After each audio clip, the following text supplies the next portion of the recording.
in my area, in our area, we live in an affluent part of Wisconsin.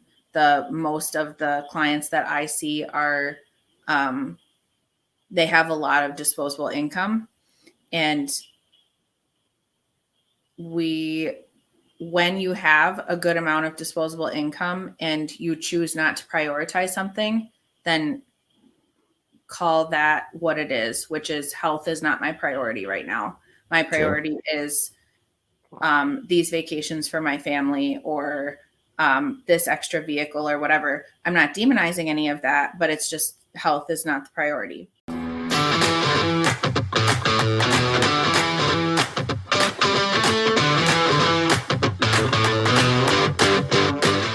This is the FarmHopLife podcast. I'm Matt DeRozier. Today we're talking with Dylan and Ashley Schnese of Steady Presence in Black Creek, Wisconsin.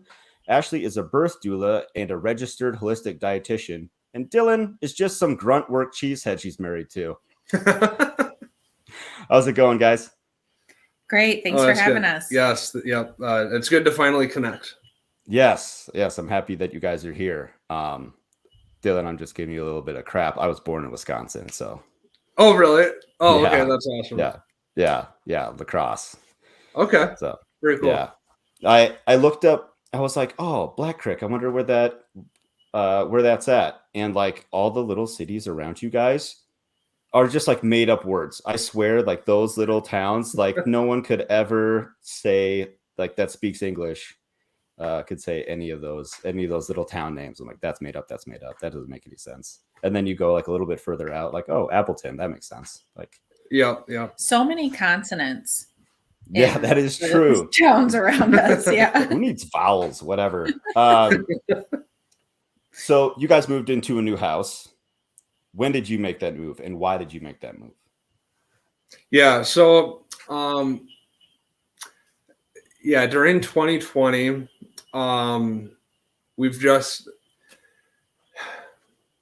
we made the decision in 2020 to look for a piece of property. We've been wanting to do it for some time, and we always thought that it was going to be this future thing where we'll have the money in the future.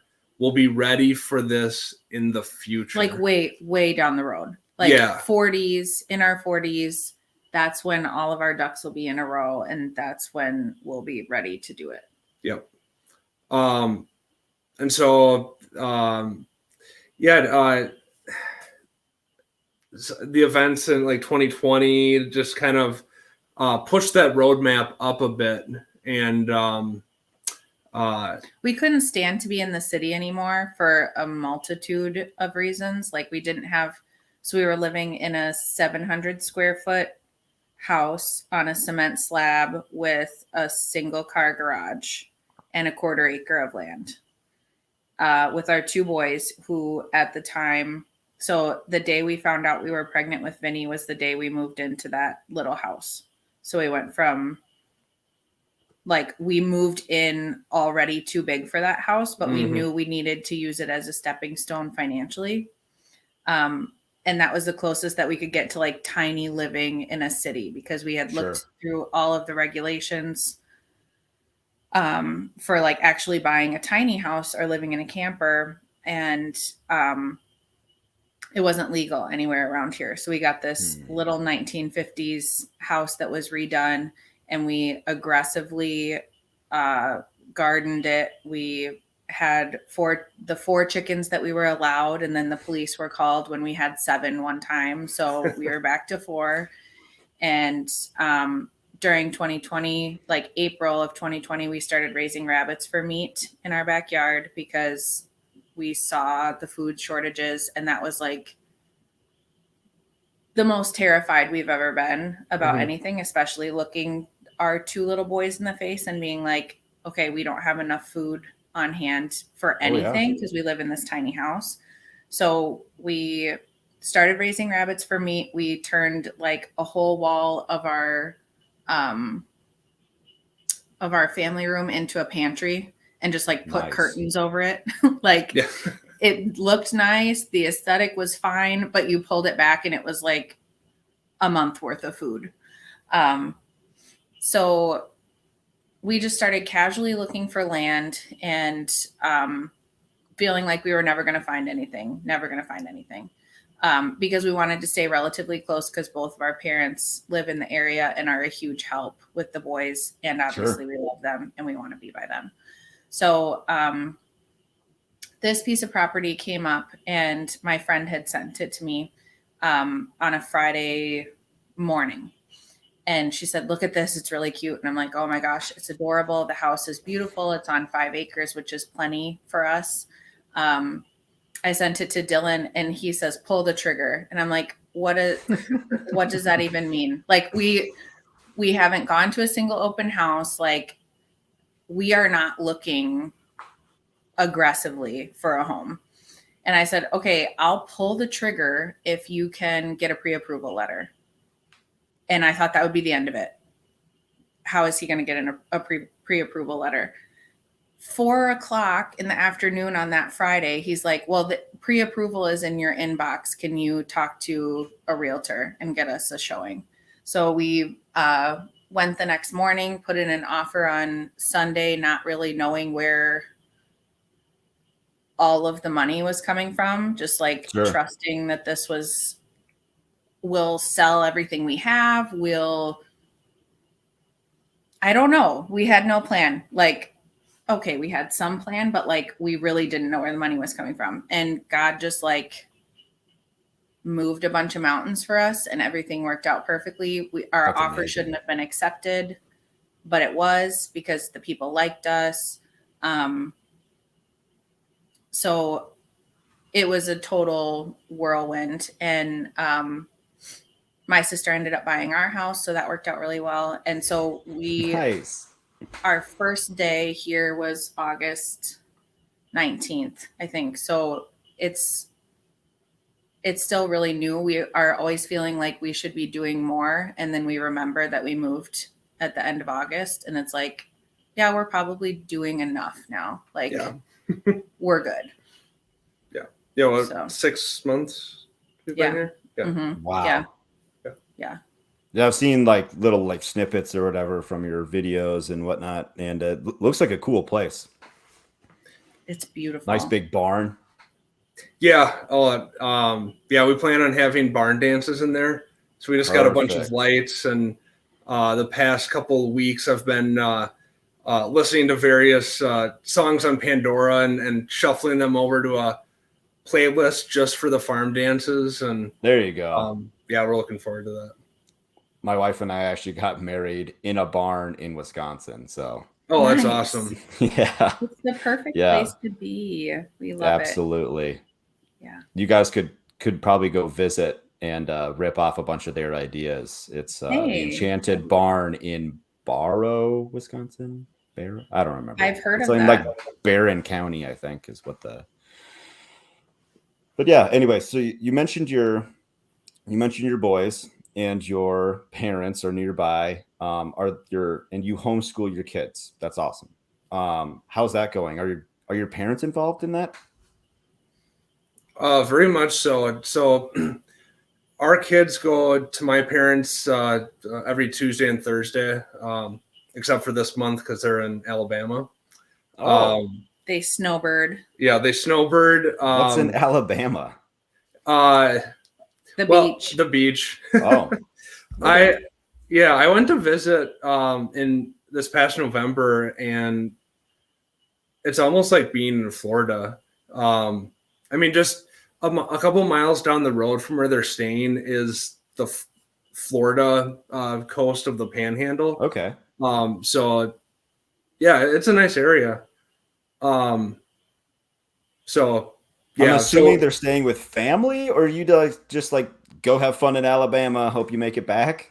No, they have a condo. They like a timeshare. Oh, I see. Your parents are there with your kids. No, wait, your parents are there? Just parents. Yeah. They're not going over to their house because I'm a little slow. It's fine. So excuse my reach here. Yeah, it's because I was born in Wisconsin. But. Yeah, right. Well, same here. Yeah, so they kids go to grandparents every Tuesday and Thursday, and so they're every week they like pick a new letter, or is it a month? I don't know. It's just like after mastery. They're in no hurry to do anything, which is so perfect for our approach of like unschooling and following. It's like totally child-led. Every once in a while I get swept up in the like homeschooling Facebook groups that are like, what curriculum are you using for this, and this, which is like, I want everybody to have the freedom to homeschool the way that they want. And that works really, really awesome for some people, but it's not the right path for us. Mm-hmm. So we've been doing unschooling and then books that are called fun schooling books. And they are very child-led. It's basically like guided journals for all different stages of learning and development and stuff. And it guides research about things that kids are interested in. So we were really worried about telling our parents, both sets of our parents, that we were homeschooling because we were expecting but what about socialization conversation, and they're going to turn out weird, and all of the stereotypes about homeschooled kids. And we've gotten nothing but support from both sides of our family. And like, your parents are the first ones to tell us every time, this is such a great fit for you guys. I'm so glad you can do this. So, and especially in the context of the farm, like there's infinite opportunities to learn. Absolutely. Yeah. Absolutely. That's great. The socialization thing, like that must have been like a marketing thing put on like by like public schools or whatever. Cause like, I don't know, like I thought about it the other day, like how did that even get started? Like the socialization. And I saw somebody's response like, well, I'm not raising socialists, so I don't really care. Yeah. I was always told in public school that I was not there to socialize and that I was there to be quiet, you get in trouble, and do my work. So like in those exact words, you're not here to socialize. Please turn around. You're not supposed to be talking right now. You get 20 minutes for recess or whatever, where you can be with your friends. So I think we're doing just fine. That is a great point. That's a great point.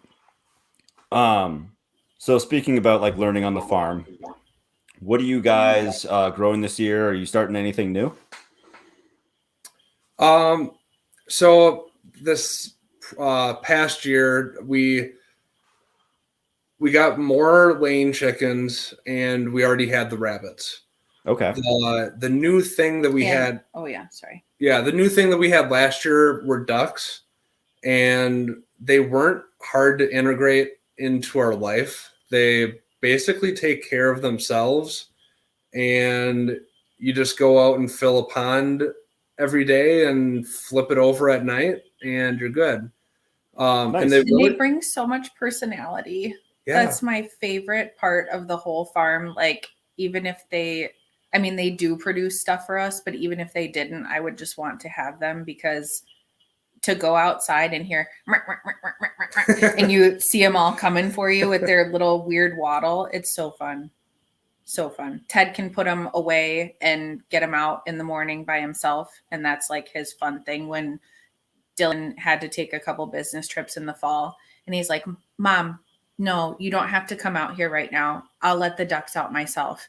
And I just watch his little body walk out there in no hurry. He'd get like distracted by a puddle, and then he'd go 15, 20 more feet, and then he'd pick up his shovel and drag that around with him. And then he'd come around the corner. I can't see him as he's going the whole way. He'd come back around the corner, and I'll be like, did you do it? He's like, yeah, I took care of everything. It's fine. So the ducks are super fun. Sorry, I didn't mean to trip you. No. Okay, just a little side note. Yeah. About a month ago, I did an interview with Toolman Tim. I listened to that. It was a great interview. I enjoyed it, but like halfway during the interview, I would like kind of turn my head and Ash would be interjecting. And I'm like, okay, in future interviews, we just got to do this together because we kind of fill each other's awkward pauses. Sure. Toolman and Tim asked him, so like, where can people find you, or what are you doing, like, to lead people to our business or whatever? And I don't remember what you said, but I was like, I held up a card that was like, what about doula? What about nutrition? What about farm? I don't remember what you went with, but like, I did an interview with Jack and I felt the same way, where like, if I had somebody else if I had you to fill in the gaps, that it would have worked out better. Yeah. Anyway, what are we growing new this year? What are we growing new? We're not okay. So we're not really doing a lot new. I mean, we're expanding the ducks.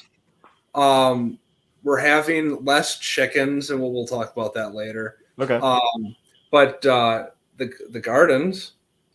I think that's new. Yes. I think that qualifies as new. Okay, good. Okay, we're having a big garden this year.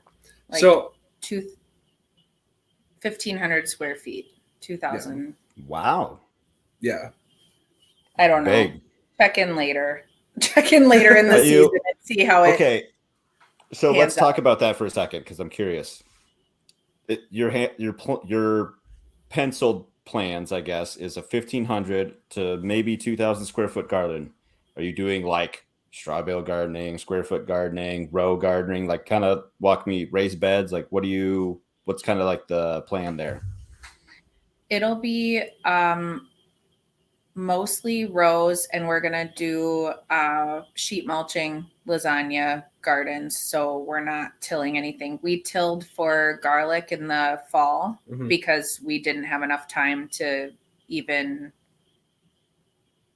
put anything down or do anything. We're like, we need garlic for the upcoming season. We have a friend who raises goats that uses, I think, a clove per goat per day. She was like, if you can grow any of that, I'll buy it from you. Okay. As a preventative and like dewormer. Okay. I think I've heard that before. That's cool. Yeah. So we got that in the ground and tilled that, but the rest of it will be lasagna gardening. We have a neighbor that brought over really an obscene amount of cardboard. Yeah. Like giant cardboard boxes that were I think it was mostly furniture. Down. Yeah, furniture but like boxes, a lot of cardboard. Our whole well house is filled with cardboard boxes. So we're going to do that. We're going to do rabbit manure because that's cold fertilizer. Yes. And we're drowning in it at all times. And what else are we going to put on top? I mean, just wood chips. Maybe my dad can get a few passes of the lawnmower so we can put grass on it. Okay. Yeah, really any green material that we can get our hands on. So then it'll be row gardens of we're starting tomatoes and peppers indoors from seed here shortly if we can get the basement cleaned up, which is, I'll do anything in this house except for this basement. I can't stand it. It'll get done. And then, but we're not going to start anything else. We did winter sowing last year, and we're just going to direct sow all of that stuff this year. And we have stock tank gardens that the boys manage for 4 foot by 2 foot stock tank gardens. And those were like so prolific last year. Is that like a raised bed style? Just in a stock tank? Yeah. Okay. I didn't know if it was like aquaculture type or just using a stock tank for a raised bed. Okay. Yeah. We had them at the last house because most of our sun was on our driveway. So we did the stock tanks to utilize that. And we had a super long driveway that went into the garage, like toward the back of the property. but the garage was filled with rabbits, so we didn't have to bring our car back there. Good. So then we put the stock tanks in front of the garage. And they just did super. Did you get in well. trouble for that too? No. So the police officer that came out to respond Arrest to the the chickens. complaint. Arrest the chickens. Yeah. He said that was kind of like, it was all dramatic. We knew exactly which neighbor it was. He is super retired and has too much time on his hands, super grumpy, stands on his deck and just, like you can hear him from his deck. And so my boys see a police officer come up. Dylan's all talk. He's like, oh, well, I don't care. Have him call the police. The police come and he turns white as a sheet and he's like, oh.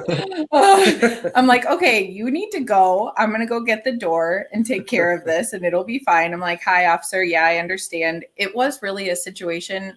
We had 7 chickens because we were getting new ones and then giving some other ones to a farmer friend that we had. So it was transient.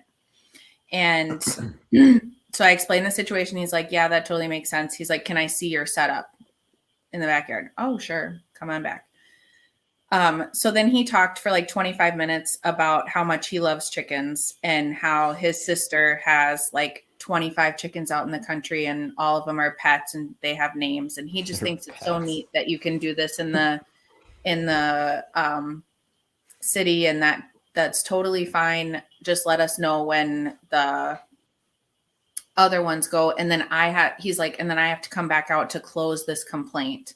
So then he came back out and gave us a free rain barrel that him and his wife weren't using anymore. The officer gave us a free rain barrel. So we felt a lot of support from, from the city. And then since that didn't work out, he called the city ordinance guy, because he thought we were breaking like visual ordinances. The neighbor called. The neighbor called the ordinance guy. I followed that one. That one I did understand. So he came out and he is a part of the town sustainability committee.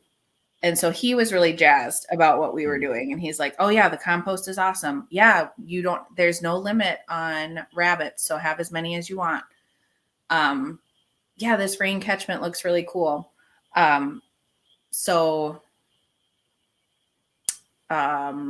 Yeah, it was actually a really neat experience overall. We don't miss that neighbor or any of the neighbors. We had a lot of nice neighbors, but we were in such close quarters in the last house, and the breathing space out here is just. Oh yeah. Can't be beat. Can't be beat. Yep.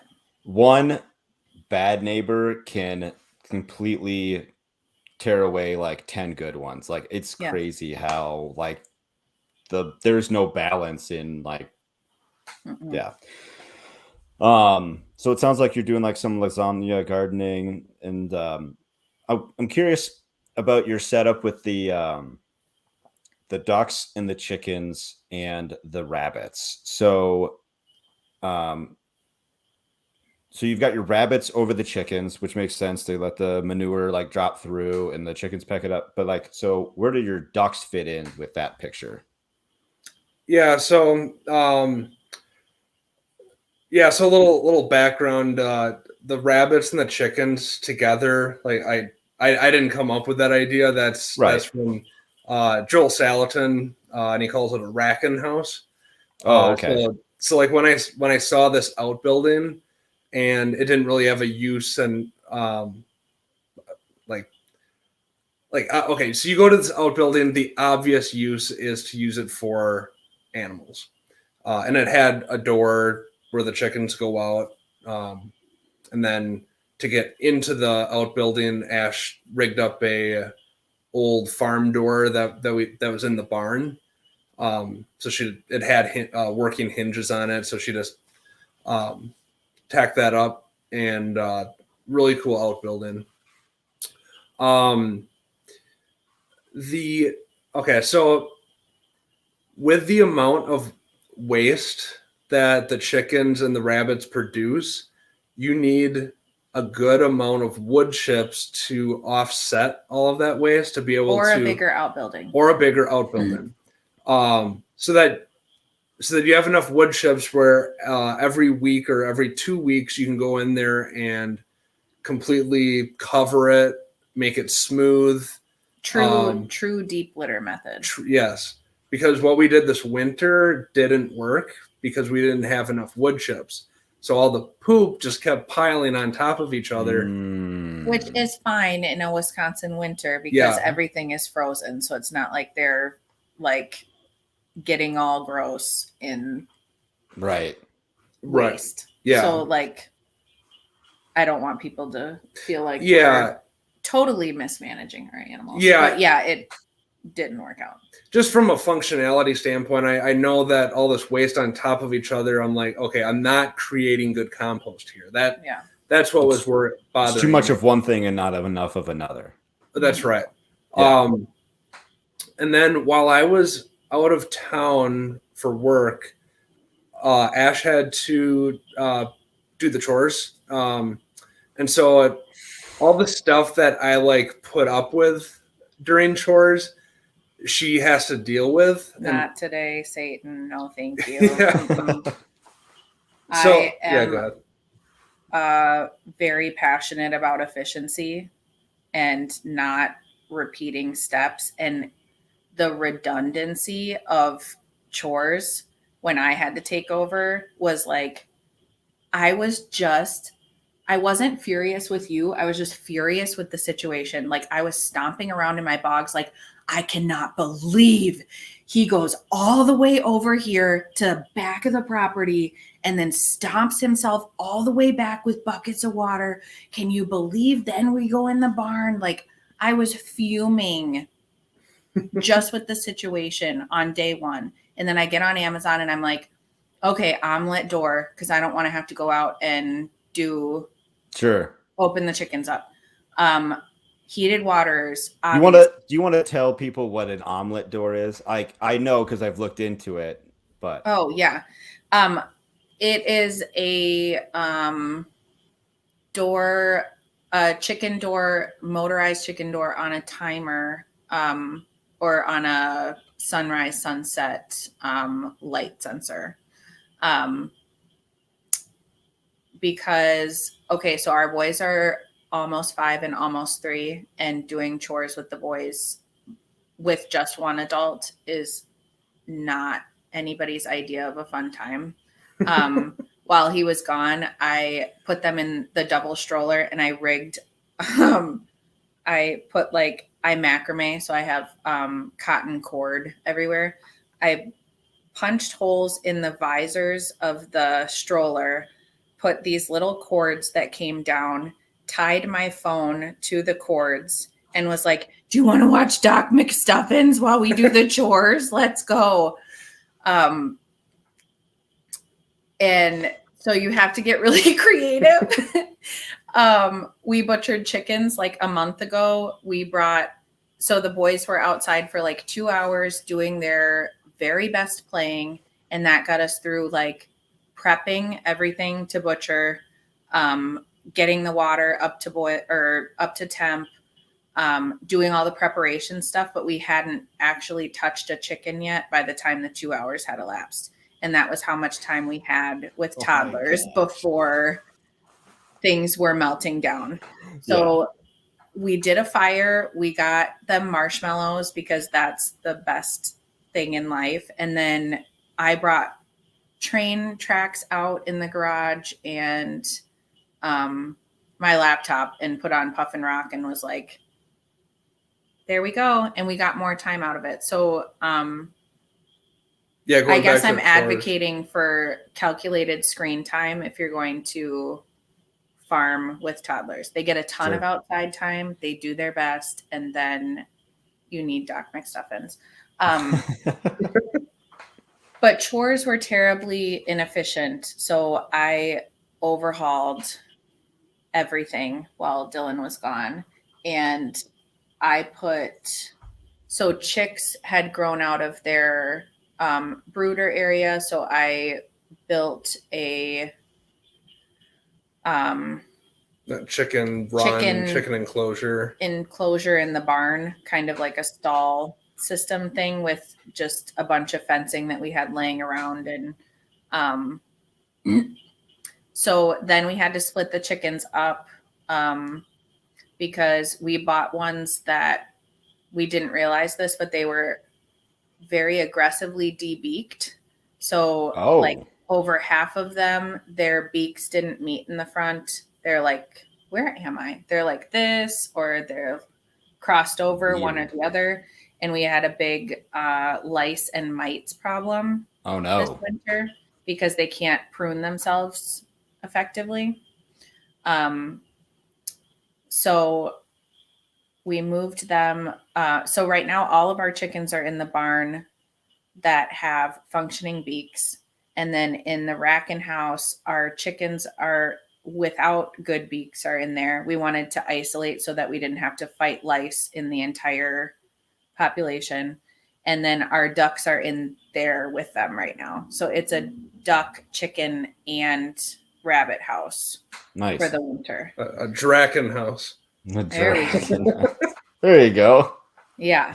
So Dylan's issue with the rack and house is that he didn't have enough wood chips, and like wood chip sourcing was an issue on his side. My side, for when I was doing chores, I hated going in the rack and house because they do such a good job at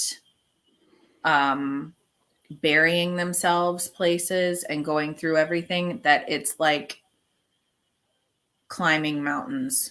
Like your foot gets stuck in a hole. I almost fell like a whole bunch of times. I'm a very clumsy person, so I didn't like to spend time in the rack and house. So if you're going to plan on doing something like that, then I would plan to like rake it on a regular basis so that it's relatively flat, or just don't be clumsy. The bog boots are so beautiful, but they're such a trip hazard for me. Yeah. Well, I can't wait. They're so heavy. I can't wait till the spring where I can just wear regular steel toes. Sure. Because they're so clunky. They're nice for the snow, but they're clunky. Mm-hmm. But we did talk to we talked about the rack and house prior to getting on here that raking it will be a big improvement. That was like also the other source of my cussing during chores. It was like these chickens.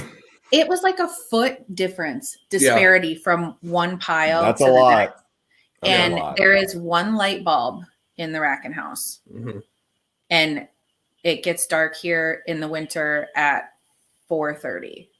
So you're always doing chores in total darkness, which was the other thing. I was like, how does he do this without a headlamp, without a flashlight? Like, so I went on and got that stuff too. I'm the purchasing manager, so he just didn't come to me because he doesn't like to buy new things. And I'm like, no, we're doing this, we're doing this, we're doing this. Yeah. So that was a roundabout answer to the rack and house. Yes. That's okay. I liked it. Couple follow-up. Did you buy your omelet door directly from Omelet? Yes. Whatever. How much did it cost? Because Yes, I did. Okay. I saw a lot of like knockoffs on like Instagram ads or whatever, like 20 bucks. Yeah. No way. Yeah. 20 bucks for a motorized thing when the original is like 150 or whatever it was. I don't remember. I think that we paid $160. Okay. Yes. Okay. And it was easy to install. I was happy with that. It would have been easier to install had you been able to cut whatever hole you wanted. Like we had an existing spot that we wanted to use it. So we had to I had to patch. The hole was too big. So I had to add wood around it. Okay. But yeah, overall, we've been really pleased. Okay, cool. I just, I couldn't justify the spending $150 just to like make it easier for me personally. I was just Yeah. like, I'll just go do it. Whatever. Yeah. It's fine. So you have how many laying hens do you have? There's no way of knowing. We have a batch of chicks that we still call the chicks, but they're definitely not chicks. We got them.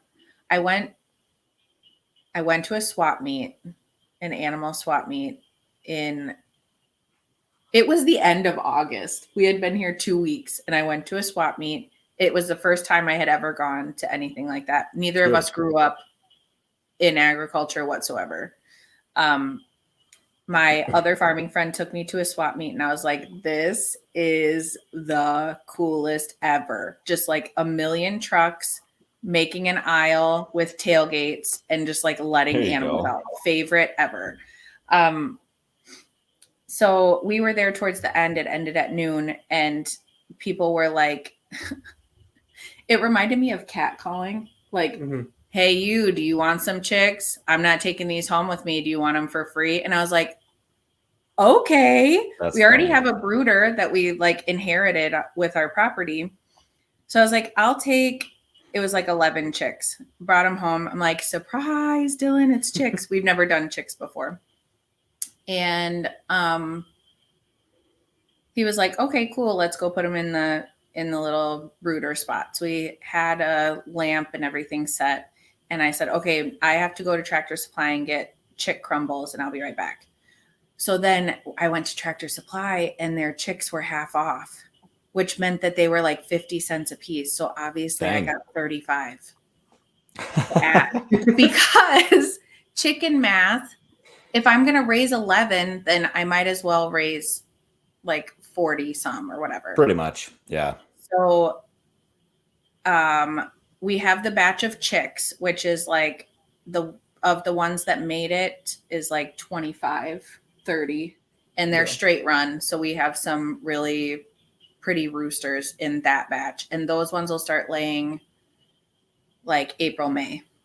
And then we have the batch with the good beaks, which is like 13 hens. And then there's like 10 with messed up beaks which are doing fine for themselves. Like everybody's doing great. So actively laying, I'm going to say, are like 25, but we're getting still only like 2 or 3 eggs a day for daylight /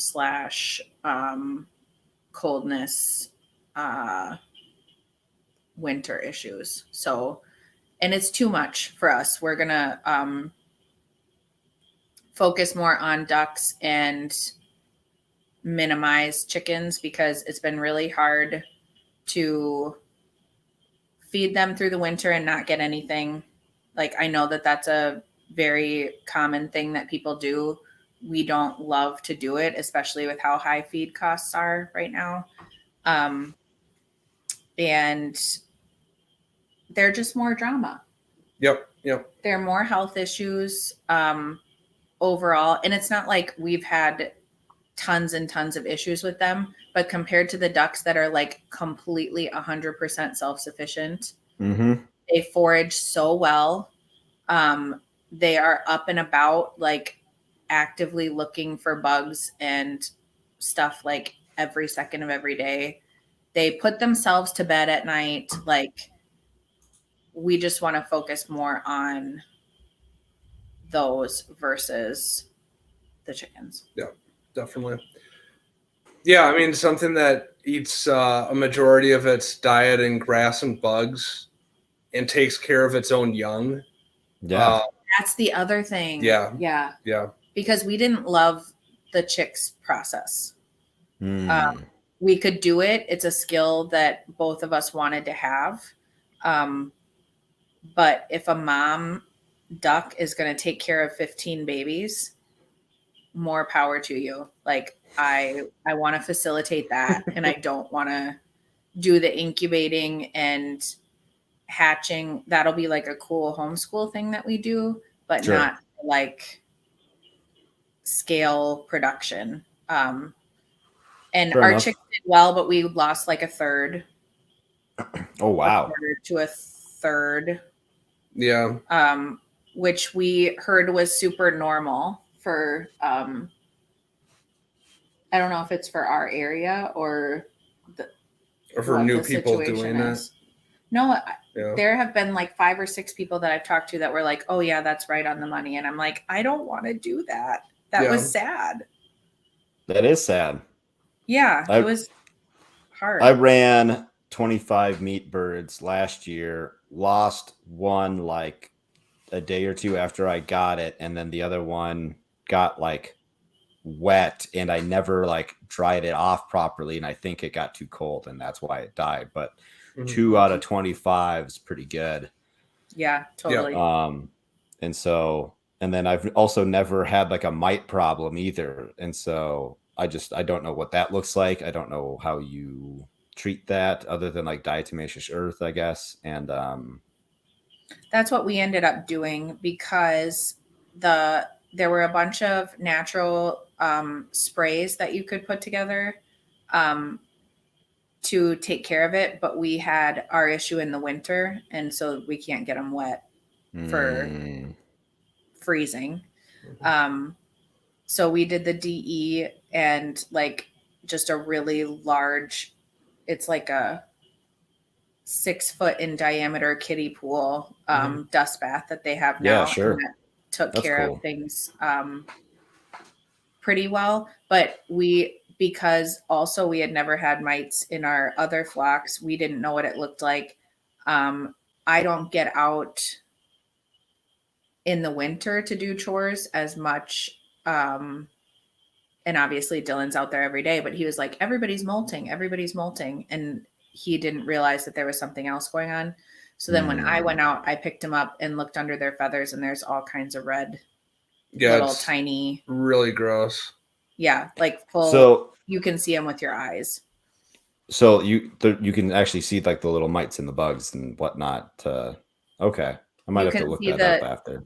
The nits, the groups of eggs at the end, like towards the base of the feather shaft. Oh, gross. And then they were so infested that you could see things running on them.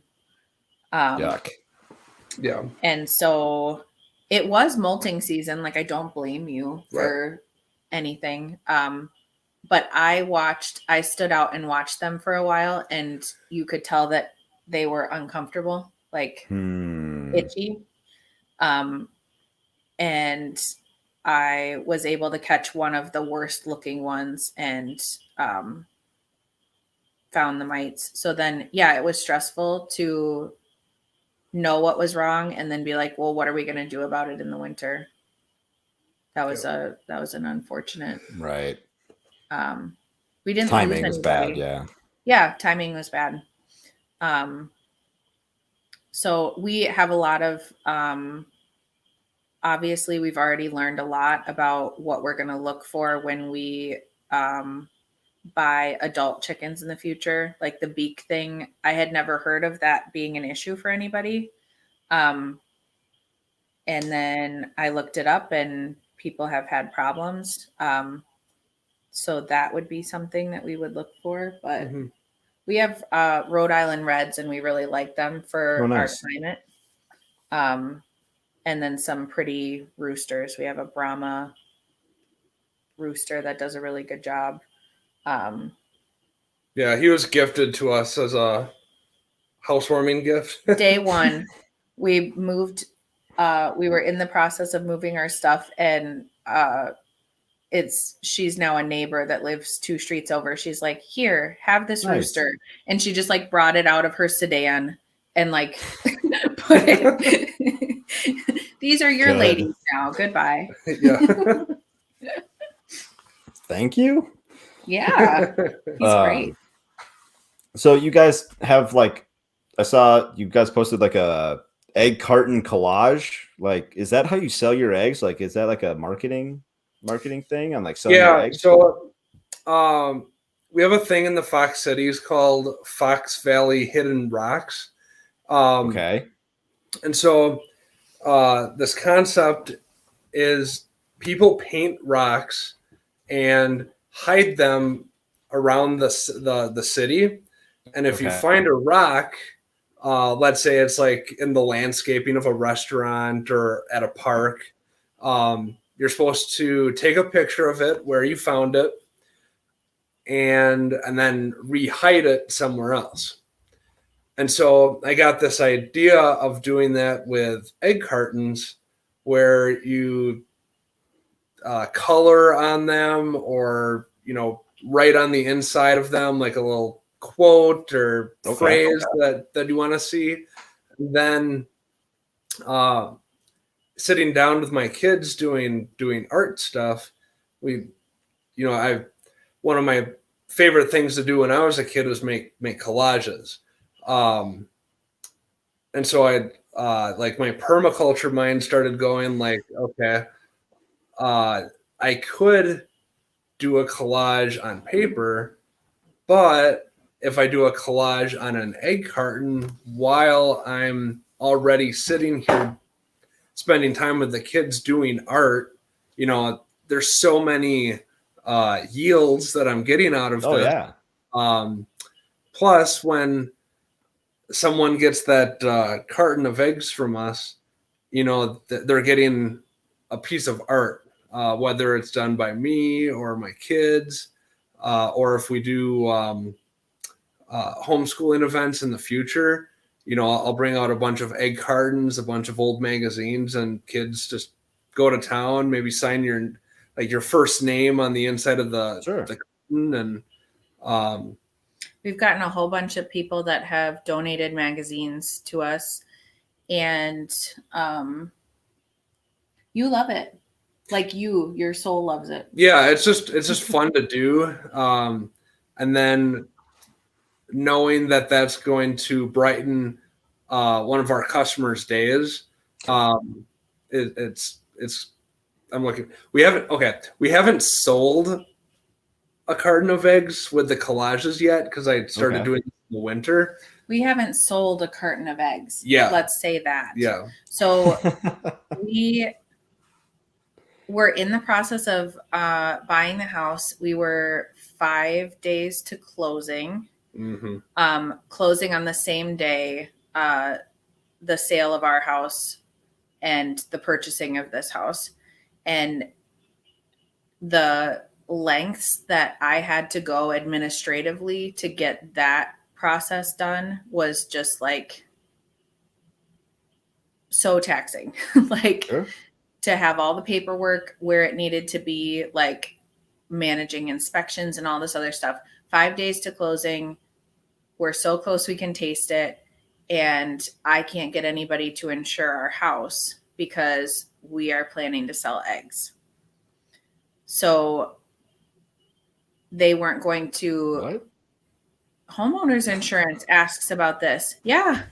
And I did not know that. I went through one, I don't remember. It was like an ag related insurance company.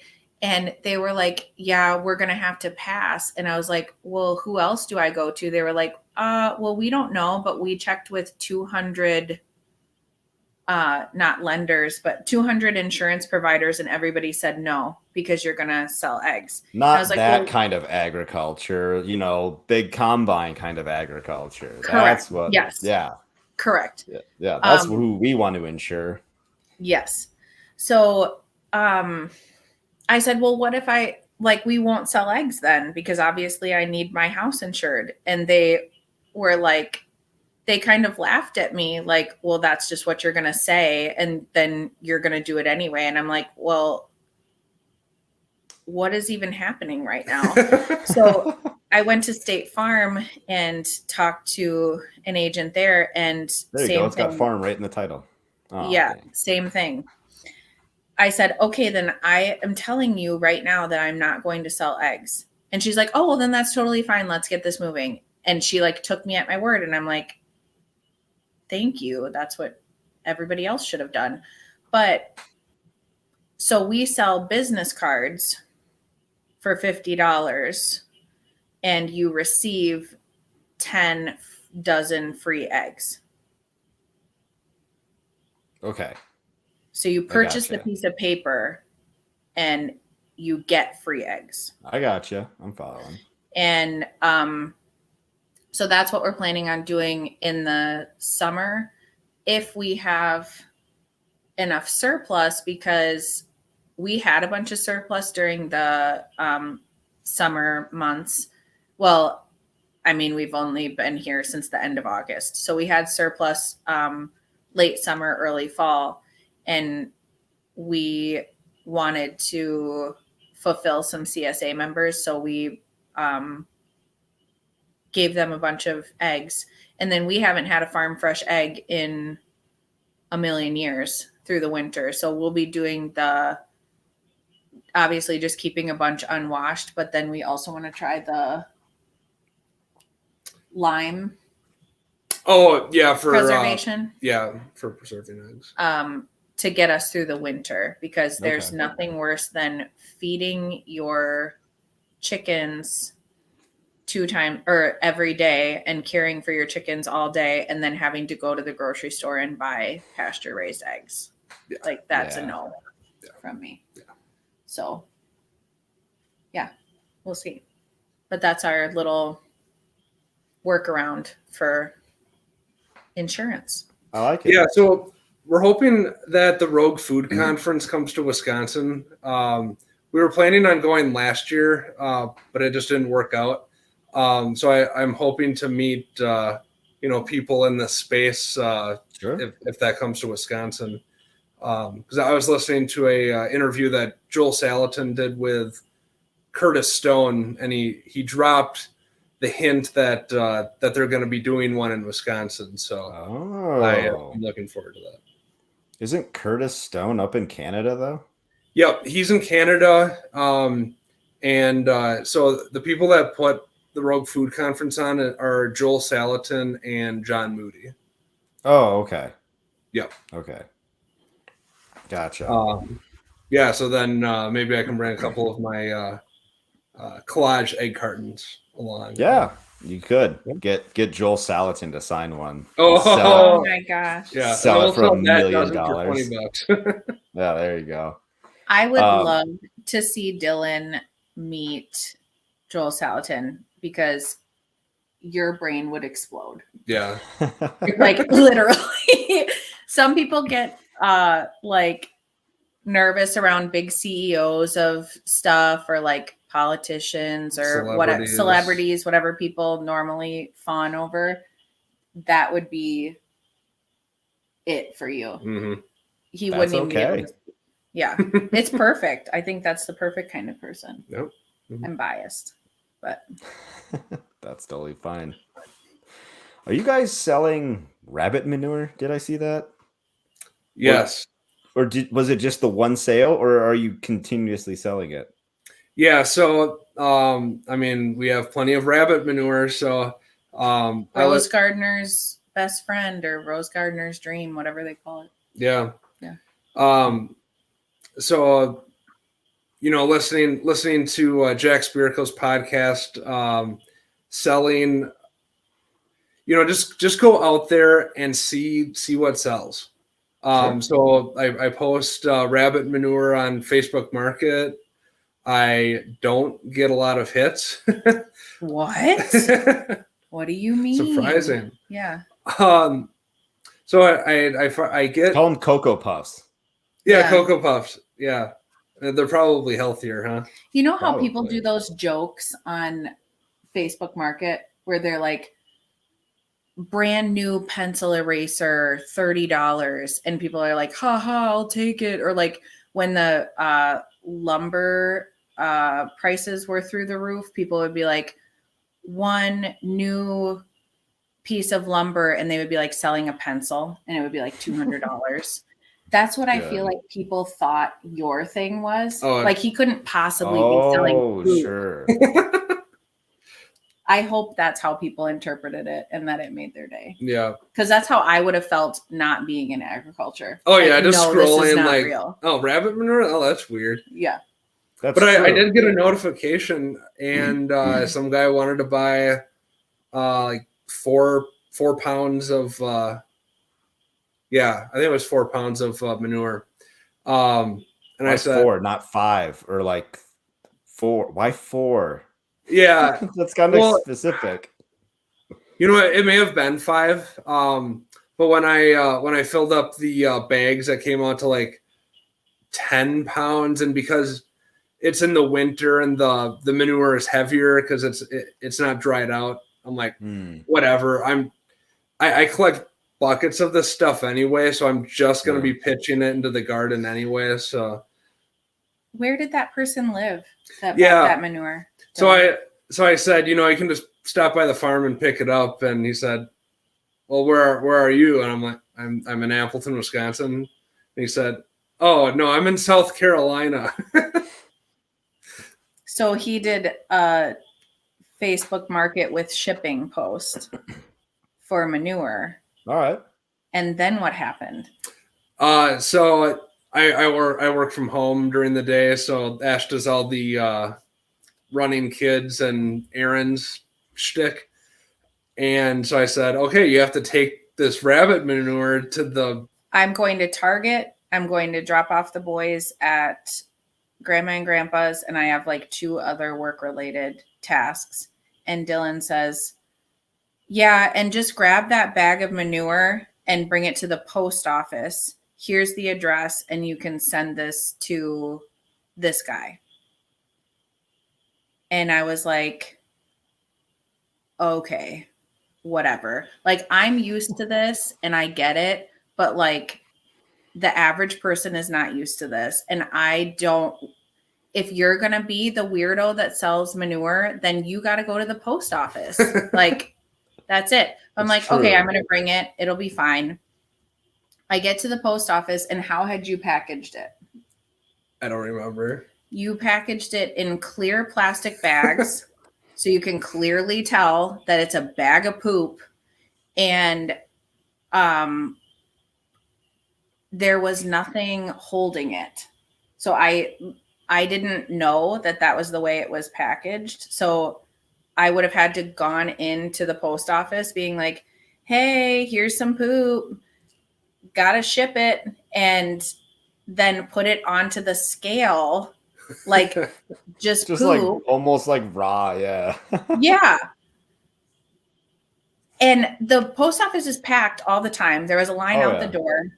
I spent like a really good amount of time looking through the agricultural vehicle, which is our minivan, to figure out if I had a bag, if I had a box. We had just cleaned. Normally I'd have like 100 things to put poop in to bring into the post office. Sure. We had just cleaned the van out. There was nothing. And I spent like 15 minutes on it. And I'm like, I am not going to be this person. We have to do it another time. Yeah. Well, we ended up getting flat rate boxes. Oh yeah. Yeah. So she brought it. Yeah, she brought the boxes home. I packaged it up, and then they picked it up from our porch. Yeah, we just set it out. Perfect. Yeah. So we would do that again, but so the guy bring the poop to the post office. Yeah. So the guy like bought $25 worth of rabbit manure, and shipping was $16.25. And he was like, cool, love it. Let's do it. Okay. So that was my first official rabbit manure sale. We barter it with people around here though, for other stuff. Yeah. What do you get? What does poop get you, I guess?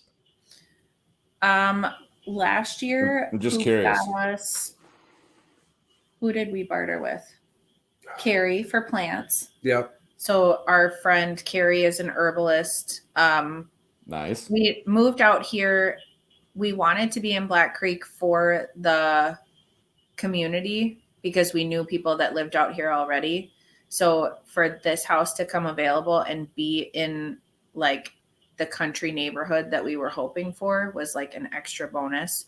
So we have quite a few friends in the Black Creek area, one of which is an herbalist, and she does winter sowing, but she lives on the property that she grew up in and has been planting stuff there for 20 years, 30 years. So she pots up little perennials that come up in the spring. And what have we gotten from her? Elderberry, medicinal sage, yarrow, bloodroot, yeah, all kinds of cool stuff from her. Nice. Yeah. And then we're going to barter rabbit manure for maple syrup this year. Yeah. Perfect. It'll be a multifaceted, not just rabbit manure, but and then people want to barter plant starts, which is cool, like our plant starts for other things. We're getting shelving from another farmer to put our grow lights on and start our plants on in exchange for growing all of her starts for her, because she's 7 months pregnant with her third baby. She's like, I'm not starting plants from seed this year. So you can have as many shelves from our barn as you want if you can start our tomatoes and our peppers. So bartering has been really lucrative already for us. And we're just at the very beginning of exploring all of those networks around us. Yeah. I mean, we've only been here for 6 months, so I'm excited for the many more months to follow. Definitely. To see what comes out of this lifestyle. You guys talk a lot about community and networking. Tell me about these food networks that you're trying to establish. Yeah. So last year or the year before, I listened to, or I watched a few videos from a guy named Christian Westbrook, and one video that he shared really got my attention of how, in Wisconsin, we haven't really seen this, but food shortages, not from an actual lack of food, but from a kink in the processing of that food. That's an important thing that people need to know, that it's a kink in the processing of food that is causing the food shortages. But he was talking about how in the wake of these food shortages, this grassroots food system it's just going to emerge as people have surpluses from their gardens, as the homesteading trend that was set off in 2020, as that continues to mature over the next 10 years, that this grassroots food system is just going to grow into its own. Mm-hmm. So what I envision is, so when you grow your own food,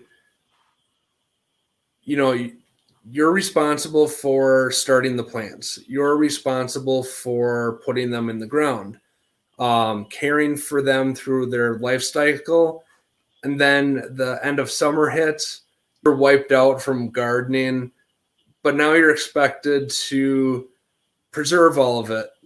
You have to wear all the hats. You have to wear all the hats. And what I imagine is, let's say, in this food system that I envision, let's say someone isn't going to be out there weeding, watering, putting stuff in the garden, weighing fresh compost, all the heavy lifting and the physically taxing stuff. But someone can raise their hand and say, hey, I will start all the plants that these households need. Because that's a strength of mine and I can do that. Yeah, or they have the efficiencies where, that's their strong suit. Okay. So that person starting out, they're going to feed the chain. They supply all the seedlings to, let's say, the producers. And they're the ones growing the bulk of the food. But like I just said, where's the bottleneck? It's in processing, preservation. So for every one producer of, let's say, tomatoes, you're going to have 3 or 4 households that will take the product, preserve it, and then redistribute that to everyone else up the food chain that helped make that product. Now, something like this doesn't happen overnight. It happens through relationships that are formed, and people have to see value out of it. The thing that we have come across the most when we say we live on a 5-acre regenerative farm is, oh my gosh, that's my dream. I would love to be able to do what you do, but I can't because X amount of reasons. Some more valid than others. I don't want to get on a soapbox about what you can and can't afford. That's like it's a common thing that I hear as a dietitian and a doula. I would love to focus on my health, but I can't afford that. I think that like as a whole society, we need to, okay. In my area, in our area, we live in an affluent part of Wisconsin. The most of the clients that I see are, they have a lot of disposable income, and when you have a good amount of disposable income and you choose not to prioritize something, then call that what it is, which is health is not my priority right now.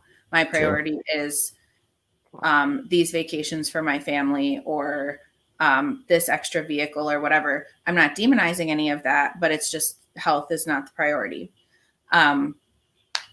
That's so a lot of people say, oh my gosh, that's my dream, but we can't because this, and this. So how do we work together to bring those people that can't do what we do and love it and want to be a part of it into our farming journey? And how do we make it a symbiotic relationship so that we can get help from people because we can't do it on our own? And what do they get out of it? So we're trying to, with like the events that we have going through, it'll be May through October. We're going to have the barn dances once a month, movie night at the farm once a month. We got a big like gigantic conference projector that we're going to throw a movie up once a month. We're going to have an overnight camp out where we teach outdoor cooking on the rocket stove, some like basic preparedness, survivalism, outdoor stuff. And it'll be a family camp out. And then we'll have a crunchy moms get together once a month for people that are interested in naturally minded stuff, moms that are interested in naturally minded stuff. So we're trying to build community in those like non-agricultural ways to get people excited, to get people out here to say, oh my gosh, your 6 apple trees are so beautiful. I want to come out and help you pick. That's what we got last fall. So you get them hooked through other means. So like it's a movie or it's an Easter egg hunt, like I saw you guys posted, or number of other things. That's cool. Because I was curious, like, how did you get into like hosting community events in your farm? Because like again, you've only been there 6 months, and I feel like you've built it up like rather quickly. Yeah. We knew when we got this place that we had to hit the ground running from a financial standpoint, but also we want to bring Dylan home to farm full time, and we're not going to derive all of our income from farming. And actually, we're probably not going to derive much income from the actual farm products, but we can monetize our lifestyle 10 other different ways. Sure. So that we can work as a family, so that he doesn't have to be in a corporate job. And like our 5-year-old Ted already knows that that's the trajectory. And we'll be like in a store, we'll be in Target, and he'll be like, well, I don't really think we need that, because if we don't spend that money, then dad can come home and he doesn't have to work on his computer. And I'm like, yeah, that's far away, but like, you got it, dude. Like, we have to. Nice. That's the whole family goal. We want to educate our kids together. And so how do we, monetize in different ways? So like, I have my virtual and in-person nutrition services and virtual in-person doula services. And then we have the farm community events, which we're offering a farm membership that we're rolling out in the next few weeks here. That'll be like a yearly membership fee that would include all the events for the entire year. Plus we have a like indoor outdoor classroom in our barn that's going to have a library in it, and all kinds of like sensory bin activities and laminated scavenger hunts for every season, and just all kinds of nature-based resources for homeschooling, because homeschooling has just exploded over the last 2 years. Oh, yeah. We have a huge community of homeschoolers in our area, and people are just chomping at the bit to learn in a farm setting. We do in-home childcare over the summer for kids that need care that are normally in school. Okay. That's another income generation for us. I posted on Facebook in a Crunchy Moms group about if anybody would like to send what is that? What is Crunchy Moms? Okay. That's just, So you said that twice now. I'm like, I don't know. It is so crunchy is a synonym for, well, it used to be for like hippie kind of stuff, like, oh, you're a crunchy person, you're a hippie. Oh, like granola. Sure. Okay. Yeah. So I posted in a Crunchy Moms group, so I'm a doula and a dietitian. We farm in Black Creek. We try to responsive parent. We're homeschooling our kids. Would anybody like part-time childcare? And as far as engagement goes and like likes and comments, it's like when me and Dylan got engaged is like up here. When we got married is like up here. And then this post is like right here. Like it was 100 and some comments from our own local community, and Nice. A bunch of moms that were like, yeah, I don't have any kids that need care, but can I come over and you just like babysit me and I'll just frolic around your farm all day? And I'm like, well, yeah. So that's where the Crunchy Moms monthly get together came from, was all these moms wanted to just come and be. So like for a Crunchy Moms event, and I'm going to plan it this way, we'll like harvest all summer. So like they'll come over from 6 to 8. We'll have like hummus and kombucha and all kinds of yummy stuff. Everybody brings something, and then we'll harvest, and I'll teach you how to grow peas, like where they grow best and how I started them or how I sowed them and all of this stuff, because That's awesome. people want to learn skills, and we have the ability to do that. So it's going to be less of,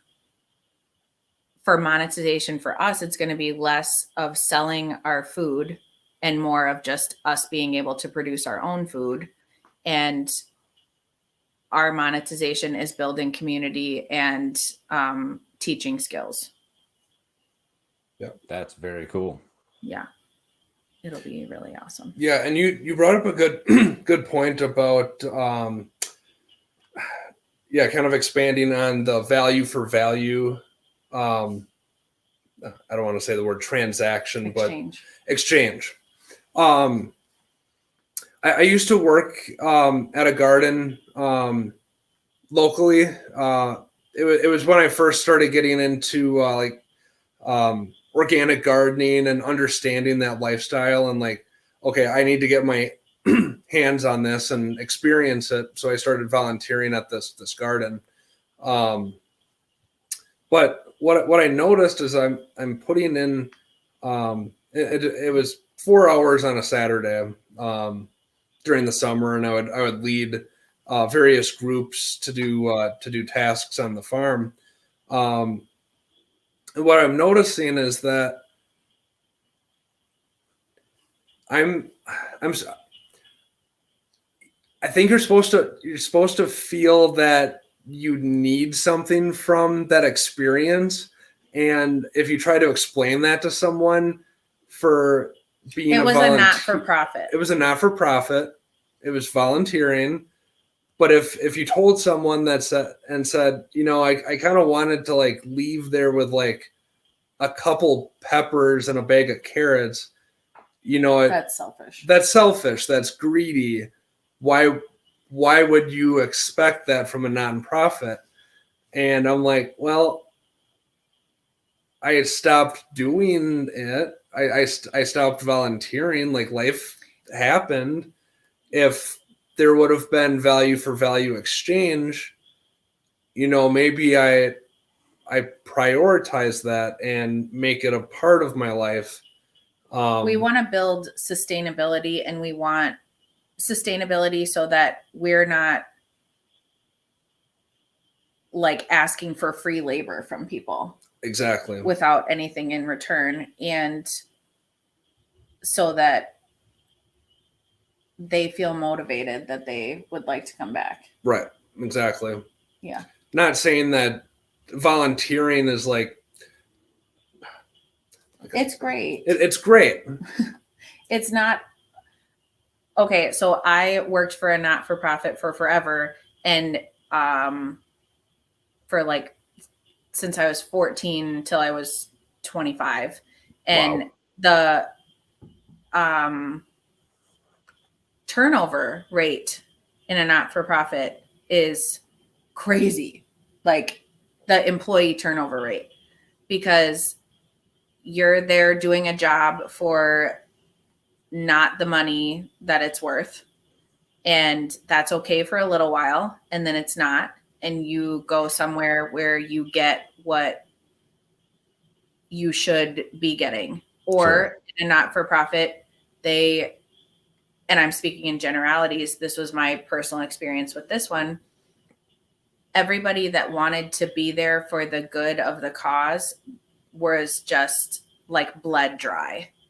All of their resources, all of the, well, can you just stay late and do this? Taken advantage of, and Yeah. Sure. And then they go somewhere else where they feel more appreciated and like they're getting something in return. And like from a nature, we always talk just in our conversations while we're doing dishes or whatever, like, would this occur in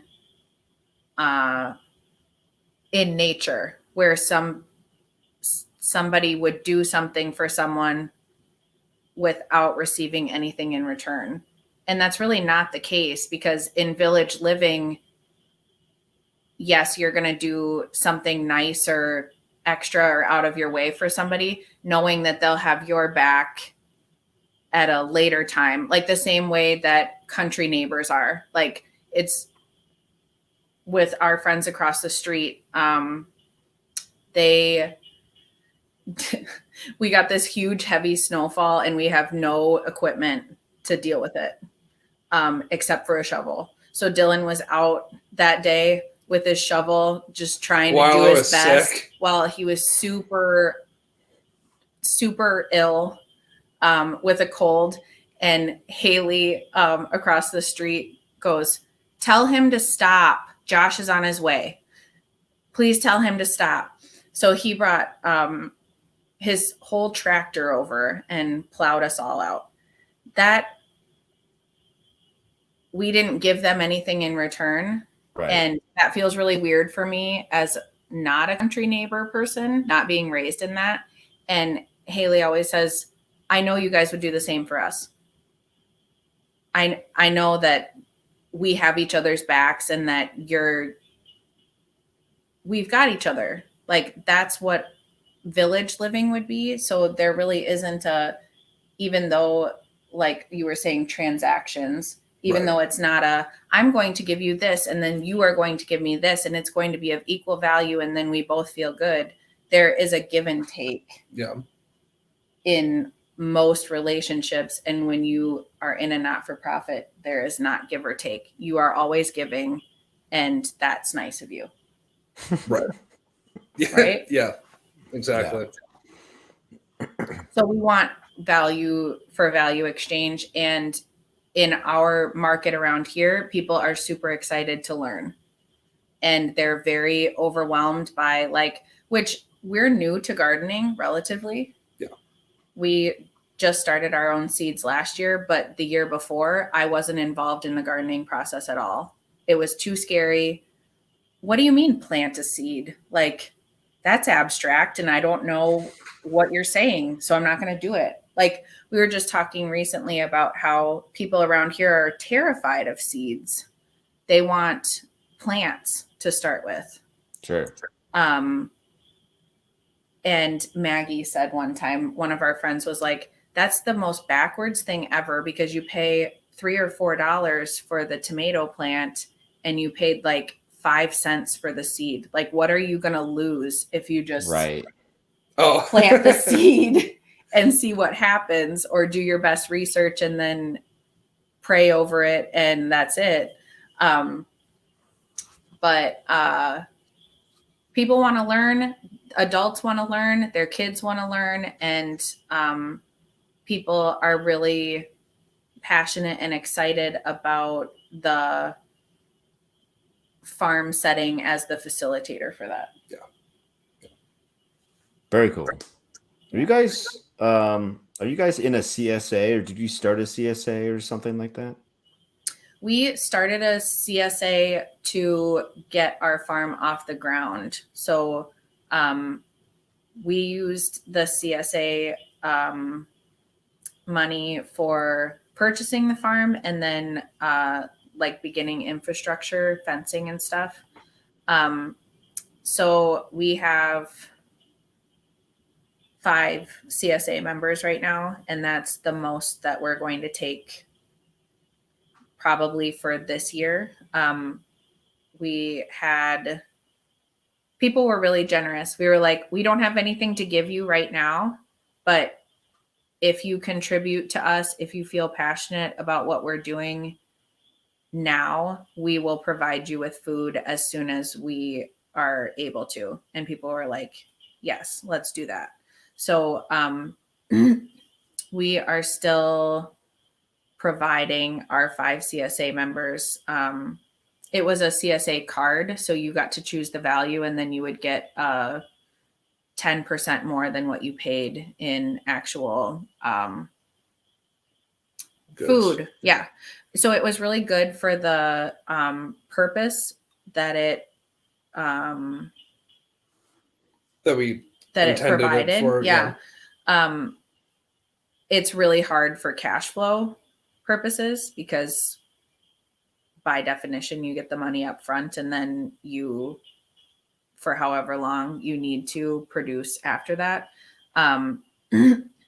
So we're hoping for a farm stand. We have a well house that would turn into a farm stand really nicely. And Ted, our oldest, his goal is to be a grocery store.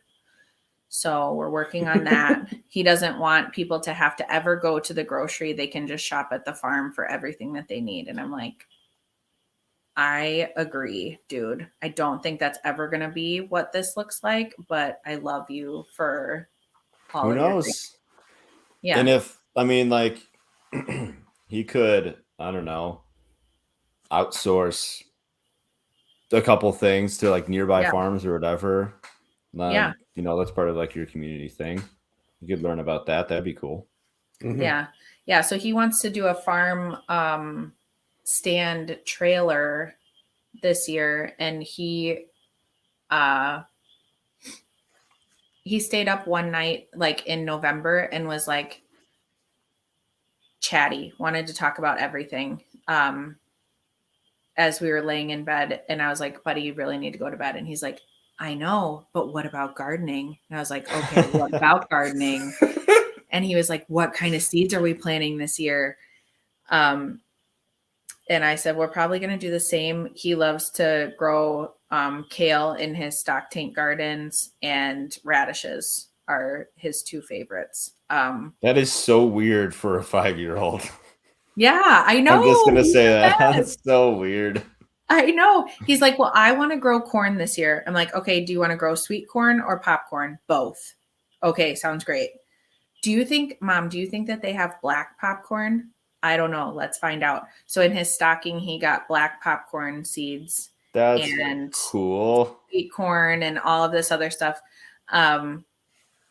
So it's been really rewarding because even though, like all of us adults that didn't grow up in this are like, what do you mean a seed? But Ted will be 5 in April and he knows exactly what to do. Vinny, who is almost 3, last year he was planting squash seeds, and Dylan just keeps every squash seed ever, and then like has big bags of squash seeds that he gives out to kids when they come by and teaches them how to plant. And so Vinny, what did he do? Okay, so to plant the squash seed, we dug the hole. I gave him the squash seed. He threw it in the hole, and then I covered it up, and then I told him to pat the dirt. So he goes, pat, pat, pat. And then give it a kiss, and then he like gets really sarcastically close to the ground, and he goes, ma. Ma. But he still does that with everything. Like we're baking we're baking keto desserts, and we put the flour in, and then his hand immediately goes into the bowl and starts patting. Pat, pat, pat, pat, pat. The what's essentially like is like batter or whatever. What's wet? I'm assuming. Oh, anything. That's fun. Yeah.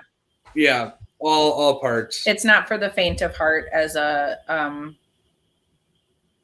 person who likes type A control over situations. Dylan is the baker with the kids. I can do a lot of other things, but that is not that is not my area.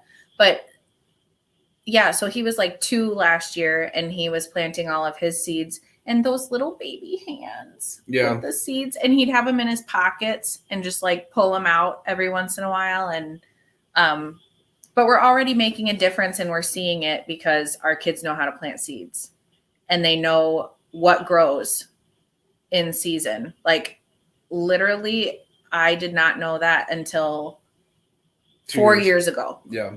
Sure. Like I grew up in a household of strawberries in January, and not even really knowing what something should taste like because I only ever experienced it from the grocery store.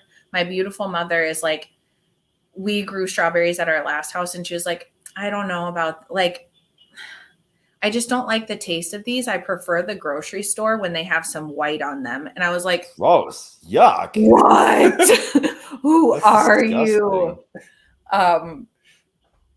So we didn't know where things came from. I didn't know where things came from at all. I didn't understand seasonality, and Ted knows all kinds of stuff. He's so incredible, and we're doing it. Yeah. Oh, so another quick story about like kids like following the things that you do. Yeah. So we have a pantry in the basement. It was all like lined with shelving. So it's like, okay. A root cellar. A root cellar. So 2020 was the year that we stopped being fake preparedness minded people and became actual preparedness minded people. Because in March of 2020, I'm like, Ash, go to Costco. You know the things that we like. Go balls to the wall, buy as much as we need for the next 4 months. And so she came back with tuna, mayo. What other? Cashews, coconut milk, high calorie things.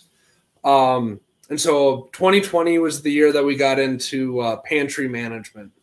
So to go to a house that has a dedicated room for a pantry. Yeah, we have a dedicated room for a pantry, and our kitchen has a regular size pantry. Yes, which was not the case at our other house.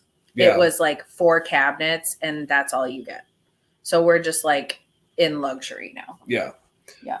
Well, one day I see Ted is filling up a little peanut butter jar full of roasted pumpkin seeds. And then he just put them in the cabinet that right over here that we store all of the diapers in. And slippers. It's a diaper and slippers cabinet. And then he just put a thing of pumpkin seeds in there. It's like, in case I get hungry. He said, to be prepared. To be prepared. Nice. And so then it started growing from there. He would put like a bottle of water in there, in case I get thirsty, to be prepared.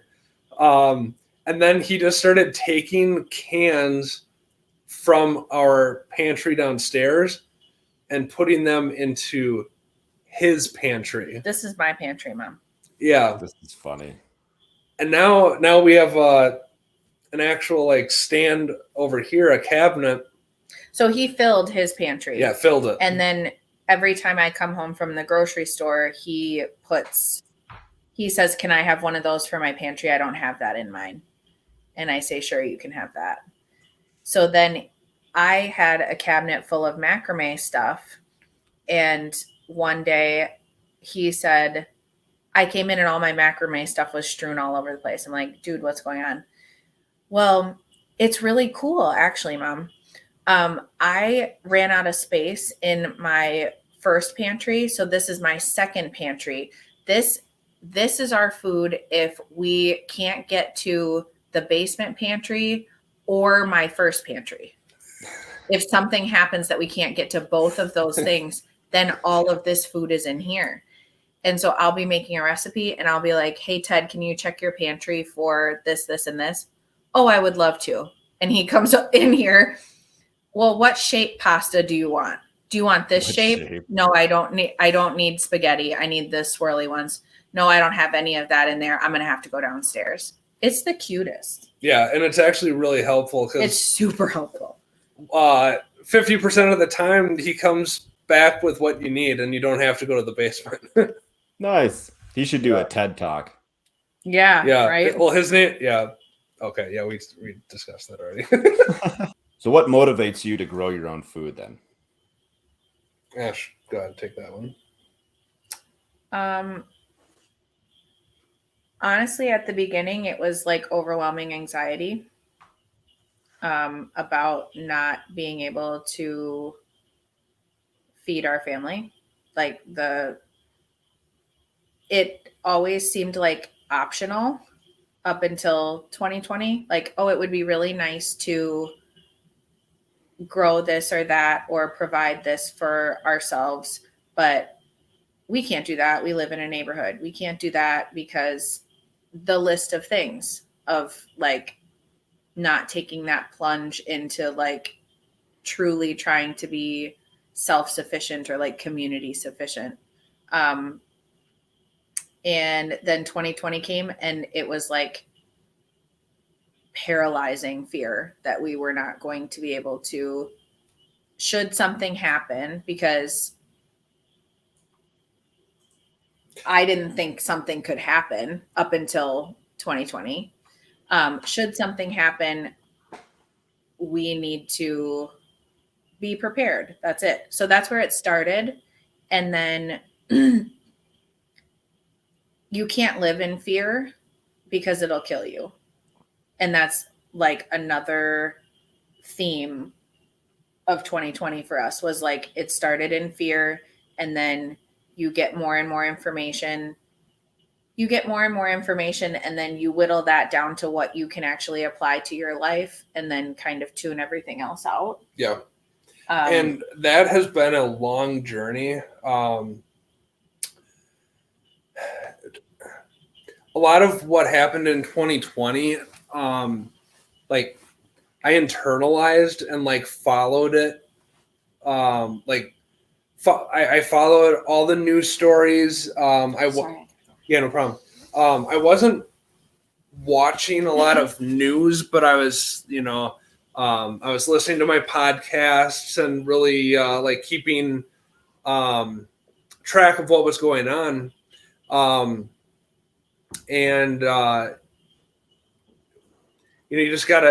You have to relinquish that fear. And so really just recently I've broken that cycle of even caring what the news has to say. So like this whole Ukraine thing, I don't even follow it. Like I can't do anything about it. It's not that I don't care. It's just I cannot change that course. So like why even put any energy into it? But going back to growing our own food, like we were on like standard American diet up until like 2014. I mean, with her being a dietitian, and then me, I started eating healthier in high school because I was a power lifter, and I knew that if I was eating better, I would get better results in the gym. Get them gains. Yeah. Yes, and I did. But the quality of our food, that didn't happen until like 2016, and then it really ramped up in I would say 2019 is when we switched to grass-fed meat. That's what pushed us over the edge, and then how can we grow our own grass-fed meat, which right now is just rabbits, but it's a start. Sure. So then what would you say the biggest challenge in homesteading is that you've faced? Yeah, right now the biggest challenge is homesteading with kids. Now if your goal is to if your goal is production, then homesteading and kids don't mix. But if your goal is to learn how to grow food as a family and get what you can off the land, then you're golden. Sure. But that's really where the community comes from, is if you can get 3 to 4 families together, and let's say 3 of the adults are going to supervise all the kids, and then that frees up the rest of the adults to go do various projects. I could see that. That would alleviate that. It's not a problem. It's just what is it? The kids are an underutilized resource. Sure. That's how you got to look at it. There you go. Yeah, it's just something that you need to take into consideration. That's right. So, yeah. Within the design of your life. Absolutely. Yeah, and then I would say the second thing is communication. I might have one idea for a project, and I might even start executing on that project, but it's not what Ash had in mind. So really communicating what the goals of the project are before we start them is the key to making everyone happy. Sure. Yeah, I absolutely agree. Like hey, this is kind of what I was thinking about. Like, what were you thinking? Like, oh, I was thinking we put that over here, or I thought it would look more like this or whatever. And like, oh, that is a good idea. And like, well, or, we can't do it that way because what about this? Like, oh, I didn't think about that. And so like you get that little bit of back and forth, have more of a conversation instead of like just you yourself just going through it in your own head, and then there's a lot that you don't consider. So Right. And if you storm ahead with an idea that you have, and you complete it, but you didn't get the input of the other person, it's just not going to be a sustainable way to go forward with your homestead. right. Because they're not providing their input. And you're just stepping on toes. You need that input. It makes everyone feel like they're heard on the farm. Yeah, and they need to feel like they're a part of it too. Like this is where they live also. It's not just like, oh, that's Dylan's garden or that's Matt's garden. Like, no, this is our thing that we do That's together. right. Yeah. Yep. No, absolutely. Yeah. And we've definitely made improvements in the 6 months that we've been here in communication. Yeah. Yeah, I bet. I mean, that's a big move because you're saying like all the projects that you want to take on. Absolutely need communication. That's a new one. I haven't heard that one before, and I like it. That's good. Yeah, I mean, it's one thing to grow the plants and grow the animals, but it's managing how the people work together. That then everything else happens. Without us, none of that other stuff happens. Right. So, what would you tell someone that wanted to get started? Okay, I would say start small. Master one skill at a time. And if moving on to a homestead was your goal,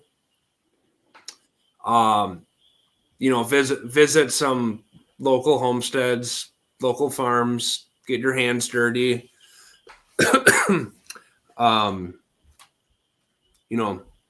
Really understand if that's something that you want to do. And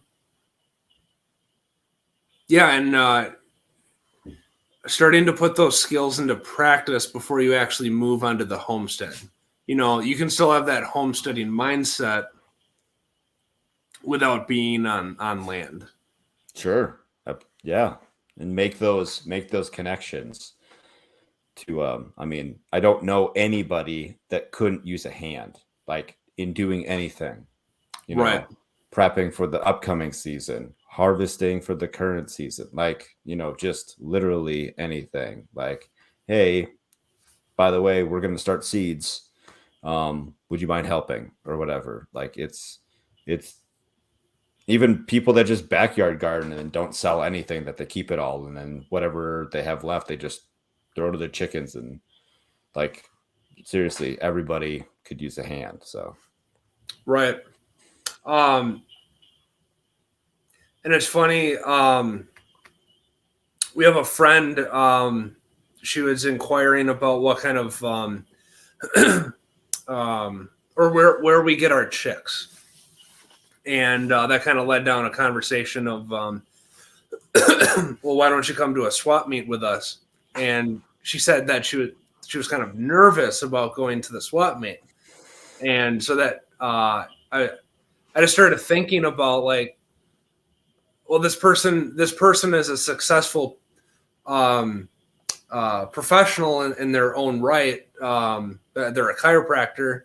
Why would they be nervous about going to a swap meet to get chickens?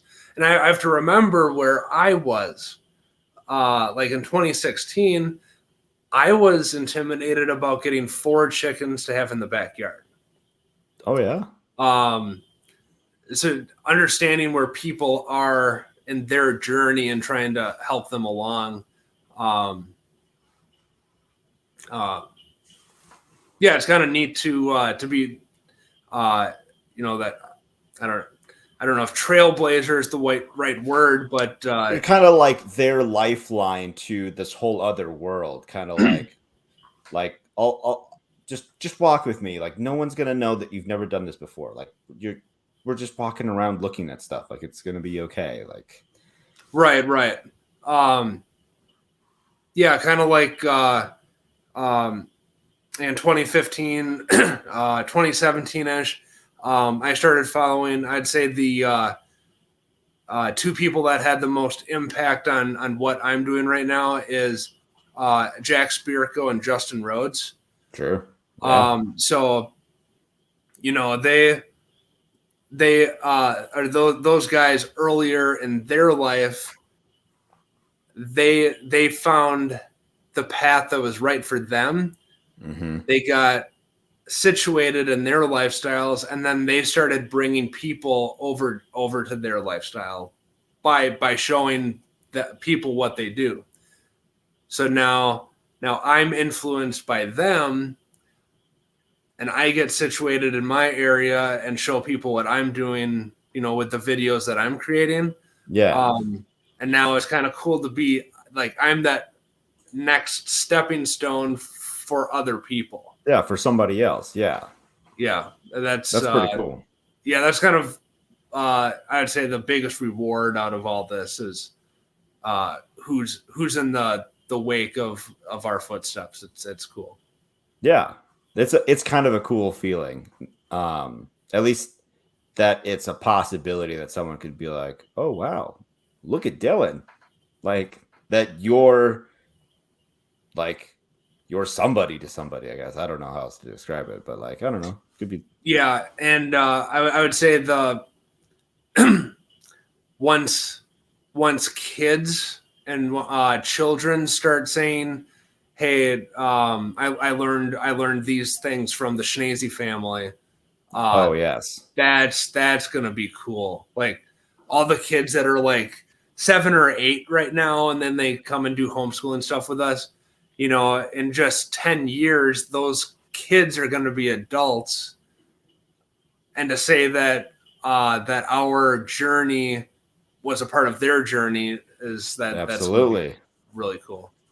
Like my very first interview I did, he's from the West Coast, and he remembers, like he's like in his mid 50s now, and he still remembers going over to his friend's house in Oregon, and his family did like gardening and like had a few chickens and hunting and fishing, and so like that was like a huge impact on his life. Now he went on to have like a more like corporate job, and then came back and is now like a full-time farmer.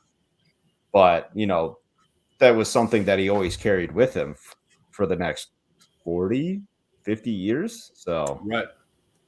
yeah, so you just never know what Yeah. the impact you're gonna have. Yeah, and just like Ash was saying, you just have to plant the seed, whether it be a tomato seed or the seed of a relationship tended to, or a jar of soup given to a neighbor, what that could turn into. It, just I'm looking forward to all those opportunities that open up. Absolutely. Well, hey, as we wrap up here, is there anything that you wanted to touch on that we didn't cover already? No, I think we did pretty good. Maybe in a year from now, we could give like a little update on where we are at now, or we could even talk more about her doula work, and like our thoughts on birth freedom and supporting women through birth. So we could do an interview on that as well. Yeah, if she comes back in or whatever, I'd like to talk a little bit about that in the post show. Okay, very good. So, and it can be a separate thing too, because my wife couldn't make it tonight, and she's like, "I listened to her podcast, and it's so awesome." Oh yeah. That's all. Yeah, that's good. Yeah. So hey, what would you like to plug at the end here? Yeah. So again, our business is Steady Presence, and just to explain what Steady Presence means, it's we want to be the village for young families just getting into parenthood, so someone to lean on. So that's kind of where the name Steady Presence comes from. Okay. So you can find us on Facebook, Instagram. We're also on Float. That's the censor-free version of something like Facebook for people that don't know. And then I also do farm updates on YouTube. I haven't been doing them frequently during the winter, but as we start ramping up here, I should be uploading more videos. And then you can also. It's hard when there's nothing going on. Yes, and how do I stretch this? No kidding. Yeah. But I hope that I'm putting enough content on Instagram that you at least get a flavor. Sure. But then I'll start those videos up again.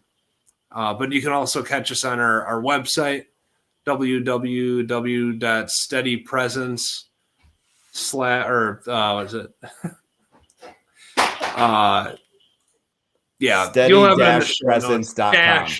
Dash, that's what I was looking for. Steady-presence.com. I got you. Yes. Yes, I will put that all in the show notes for you. Okay, very good. So hey, I appreciate you and Ashley being here today. Yeah. Thanks for reaching out to us a couple months ago, and it was good being on the show. Yeah, thank you. All right, see ya. Hey everybody, sorry about that little bit of background noise towards the end there. Ashley went and checked in their new Airbnb guests, and the listing was only up for like 16 hours, she said, and she already had somebody book the whole month of March for way more than what Airbnb suggested her price is, and I'll have a video in the next couple of days. Her and Dylan talking about their Airbnb. So if you have any comments or anything, I'd love to hear them. You can also send us an email, farmhoplife@gmail.com. It'd be great if you could share this video with other people, just getting started homesteading or farming or even thinking about it, or people just wanting to eat better food, local food, get in touch with their neighbors. Ashley and Dylan are really, trying to build up their own community, and that's what we need a lot more of. So appreciate you watching. See you next time.